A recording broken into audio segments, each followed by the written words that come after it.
27장입니다. 27장. 27장 1절로부터 23절입니다. 여기 또 풍자하여 이르되 나의 정당함을 물리치신 하나님, 나의 영혼을 괴롭게 하신 전능자의 사심을 두고 맹세하노니 나의 호흡이 아직 내 속에 완전히 있고 하나님의 숨결이 아직도 내 코에 있느니라. 결코 내 입술이 불의를 말하지 아니하며 내 혀가 거짓을 말하지 아니하리라. 나는 결코 너희를 옳다 하지 아니하겠고 내가 죽기 전에는 나의 온전함을 버리지 아니할 것이라. 내가 내 공의를 굳게 잡고 놓지 아니하리니 내 마음이 나의 생일을 비웃지 아니하리라.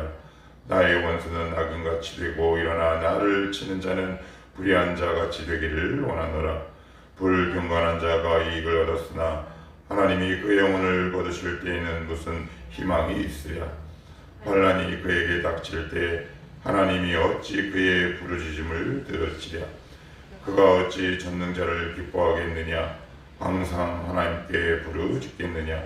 하나님의 솜씨를 내가 너에게 가르칠 것이요 전능자에게 있는 것을 내가 숨기지 아니하리라. 너희가 다 이것을 보았거늘 어찌하여 그토록 무익한 사람이 되었는고. 악인이 하나님께 얻을 분깃 포악자가 전능자에게서 받을 산업은 이것이라.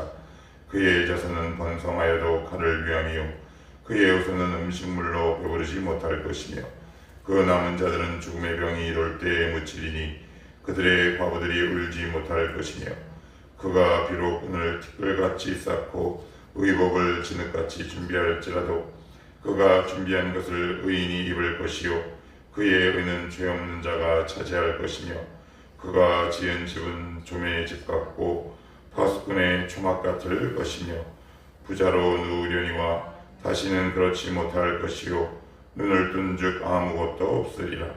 두려움이 물같이 그에게 닥칠 것이요 폭풍이 밤에 그를 앗아갈 것이며 동풍이 그를 들어올리리니 그는 사라질 것이며 그의 처소에서 그를 몰아내리라. 하나님은 그를 아끼지 아니하시고 던져버릴 것이니 그의 손에서 도망치려고 힘쓰리라. 사람들은 그를 바라보며 손뼉치고 그의 처소에서 그를 비웃으리라. 아멘. 오늘 27장 말씀은 25장 수아사람 빌라 그 세 번째 논박에 대한 욥의 또 다른 논박이다. 이게 되게 깁니다. 26, 27, 28, 29, 30, 31장 총 6장에 걸쳐서 빌닷에 대한 이야기를 반박하는 내용들로 쭉 구성되어 있는데 27장에서는 이렇게 얘기합니다. 1절 욥이 또 풍자하여 이르되 굉장히 독특한 표현을 사용하고 있습니다. 내가 풍자한다, 비유하겠다 이런 뜻이라고 보시면 됩니다. 그런데 우리가 이제 본격적으로 들어가기에 앞서서 사실 욥기는 벌써 끝났어야 됐다 그랬어요. 이게 이렇게까지 길게 이어질 이유가 없다 그랬습니다. 길어서도 안 되고 길 수도 없는 어떤 구조를 갖고 있어요. 자, 그러면 왜 이렇게 긴가? 욥은 현장에서 겪는 우리들의 실제적인 치열함을 반영하고 있는 거지. 욥이 포기하지 않았기 때문에 그래요. 욥은 포기할 만한 상황에서 포기하지 않았어요. 욥은 자꾸 인내라고 얘기하는데 맞습니다. 근데 단순히 욥의 인내를 이야기하는 것이 아니다라는 말씀을 전제에 두고 제가 말씀을 전하고 있습니다. 포기하고 싶은 상황들이 많았죠. 포기하고 싶은 지점들이 굉장히 많이 있었습니다. 그러면 욥은 왜 이렇게 포기하지 않을까? 그게 2절에 이렇게 기록됩니다. 나의 정당함을 물리치신 하나님, 나의 영혼을 괴롭게 하신 전능자의 사심을 두고 맹세하노니. 히브리 원어에 보시면 전능자의 사심을 두고 맹세한다라는 말은 없고요. 이렇게 앞부분이 시작이 됩니다. 하나님은 살아계시고 이렇게 시작해요. 그러니까 우리가 이렇게 딱 언뜻 보면 나의 정당함을 물리치신 하나님, 이렇게 시작해서 하나님의 불의함, 하나님이 욥을 괴롭게 하신 것을 먼저 이야기한 것처럼 우리가 오해할 수 있는데, 욥은 어떻게 얘기하느냐, 이런 거예요. 살아계신 하나님, 나에게 고난을 허락하신 하나님, 그러나 제가 이 상황에서 포기하지 않겠습니다 라는 뜻을 담고 있습니다. 포기하지 않겠다라는 이 선언을 하고 있어요. 왜 포기하지 않을까요? 뭐 억울해서도 그래요. 3절에 이렇게 나와 있습니다. 나의 호흡이 아직 내 속에 완전히 있고 하나님의 숨결이 아직도 내 코에 있느니라. 욥이 포기하고 싶어도 포기할 수 없는 거예요. 이렇게 상황을 보면 하나님이 없는 것 같아요. 그런데 내 숨결에 막상 포기하고자 싶은 그 순간에 하나님의 계심을 부인할 수 없는 것. 이게 성도의 고민이에요. 이게 성도의 괴로움이에요. 성도의 이중적인 기쁨인 동시에 고통이에요. 이게 바로 성도의 현실일 수 있는 거예요. 너무 포기하고 싶죠. 그런데 이제 포기해야지. 나 이제 신앙생활 안 해. 그런데 그것도 내 마음대로 안 돼요. 왜요? 하나님이 욥을 붙들고 있듯 하나님이 우리를 붙들고 있기 때문에 그래요. 우리가 하나님을 붙들고 있는 것이 아니다. 욥이 하나님을 붙들고 있는 것이 아니다. 왜요? 여전히 하나님이 욥을 붙들고 계시고 여전히 하나님이 우리를 붙들고 있기 때문에 그래요. 3절 다시 한번 읽습니다. 나의 호흡이 아직 내 속에 완전히 있고 하나님의 숨결이 아직도 내 코에 있느니라. 내 코에 있느니라. 코만 갖다 대면 냄새가 하나님의 냄새가 나는데 하나님이 나에게 주시는 숨결이 느껴지는데요. 그러니 정말 포기하고 싶은데 포기할 수가 없는 거예요. 이제 그만 내려놓고 싶은데 내려놓지 못하게 되는 거죠. 이게 이제 바로 성도의 구원의 놀라운 위대한 점입니다. 기쁨인 동시에 고통이기도 합니다. 말이 좀 안 맞죠? 뭐 기쁨은 기쁨, 고통이면 고통이지. 뭔 기쁨이요 고통. 이 목사 말장난 하냐? 여러분들 겪어보시면 됩니다. 겪어보시기를 축복합니다. 굉장히 괴롭고도 굉장히 한편으로는 기쁨이 있습니다. 희망과 절망이 동시에 있는 거죠. 그런 일이 가능해요? 예, 욥은 지금 그 이야기를 하고 있는 겁니다. 상황은 절망적이나 나에게 오늘도 숨결을 불어넣으시고 내 코 속에 당신의 채취를 불어넣으시는 그 하나님 때문에 작은 소망과 희망이 아직도 내 안에 붙어있다라는 말씀이죠. 여러분, 하나님이 우리를 붙들고 계십니다. 이게 이제 성도의 특권입니다. 이게 바로 성도의 또 다른 자랑거리요, 성도의 기쁨이요 면류관입니다. 그러니 우리는 포기할 수 없습니다. 포기하지 마십시오 라는 말 대신에 저는 이렇게 말씀드리고 싶어요. 우리는 포기할 수 없습니다. 왜요? 그리스도 때문에 우리는 이미 포기할 권리마저 하나님이 가져간 존재들이거든요. 여러분, 한번 지난 삶을 추적해 보시고 복귀해 보십시오. 멀리 갈 것도 없습니다. 안 해. 그런데 하나님이 제 코에 숨결을 불어넣으셨어요.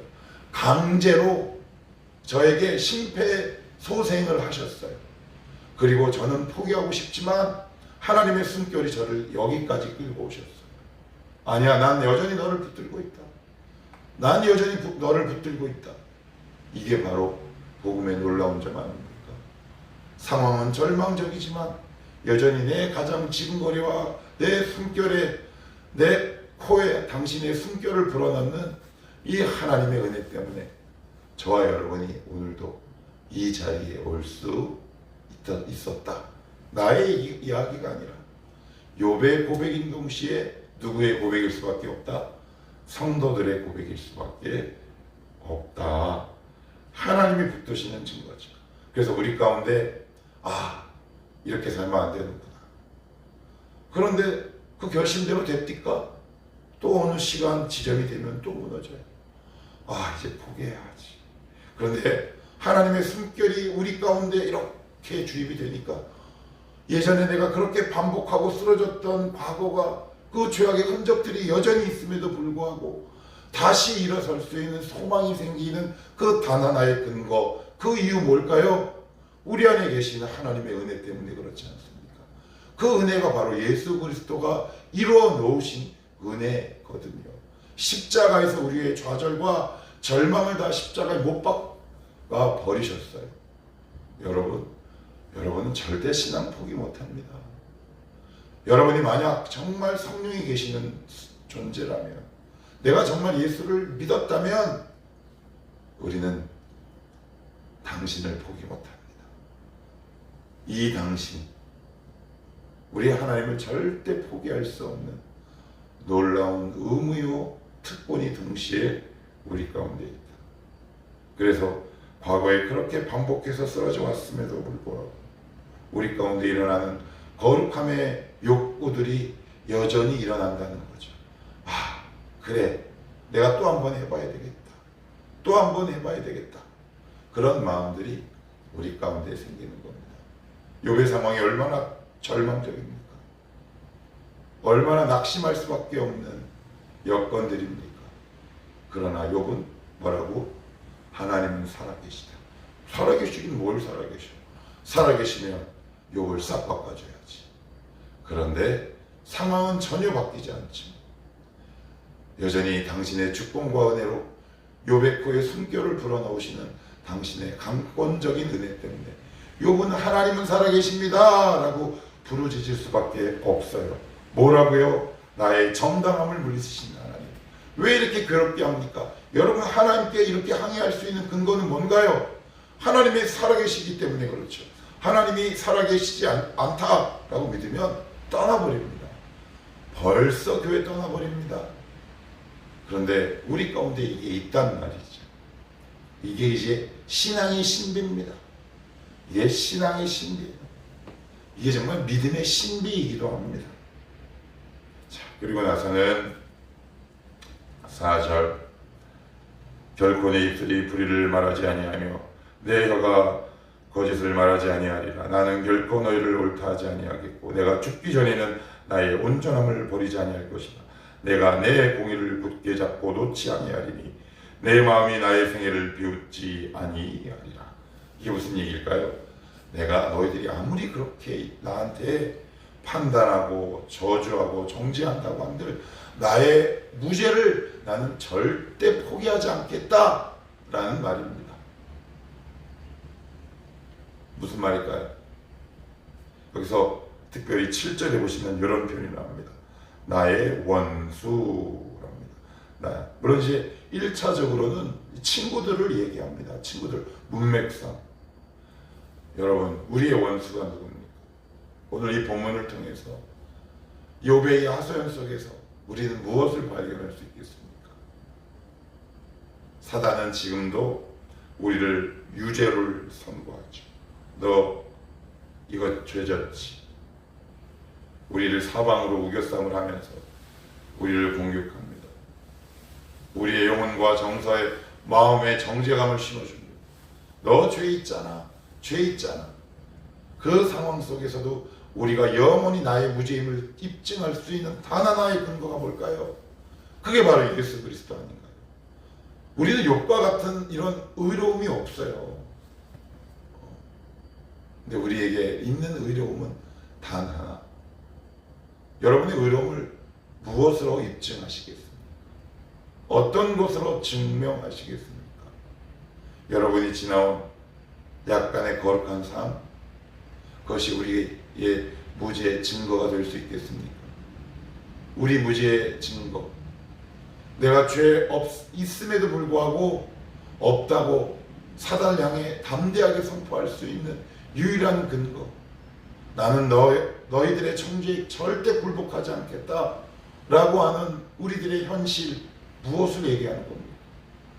그래서 사도 바울은 이렇게 얘기하잖아요.